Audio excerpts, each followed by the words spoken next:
Hello again. Over the last 5 episodes of Money Hints and Tips, we've been looking at the 6 types of expenses that we all encounter in our lives.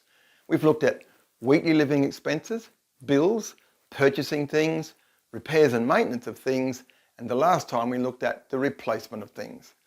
Today, we look at the final expense type, major once-in-a-lifetime expenses. There are 2 types of once-in-a-lifetime expenses, desirable and undesirable. For desirable, we're talking about the larger things and experiences that we plan for, like an overseas holiday, a new car, a new house, home renovations, major financial goals you need to plan ahead for so you can get your finances ready in advance. And for the undesirable, we're talking about the things and experiences we do not plan for that we wish never happened.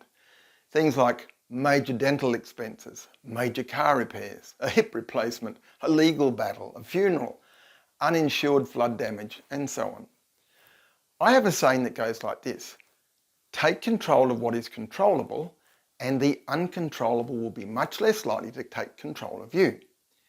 If you follow my suggestions for planning ahead for the first 5 expense types we've just finished looking at, that will place you in a great position to set bigger life goals for the desirable once-in-a-lifetime expenses and to be able to deal with the major undesirable once-in-a-lifetime expenses.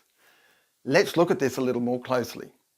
If you currently live from pay to pay and you constantly stumble from one money challenge to the next and you've got that knot in your stomach most of the time, there is no way you are ever going to be able to set a major financial goal and achieve it. You won't even have the belief that you could ever be so lucky as to be able to go on a holiday or buy a new car or house or whatever it is you would like to do. But if you were to let go of the fear of facing up to your finances and you took one simple positive step to create a spending plan for your income, it will amaze you just how quickly you see positive results and the knot in your stomach is replaced by the smile on your face. I said at the start of this little mini-series on the 6 types of expenses that the characteristics of the different expense types allow you to get in control of them. They all need to be planned for differently. Regular predictable expenses are easy to plan ahead for because you know when they fall due, how often they occur, and how much they usually cost.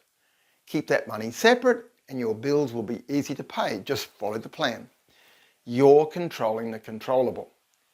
Weekly living expenses can be controlled by separating the money you allocate for that from all of your other money, so you can't accidentally overspend and mess things up.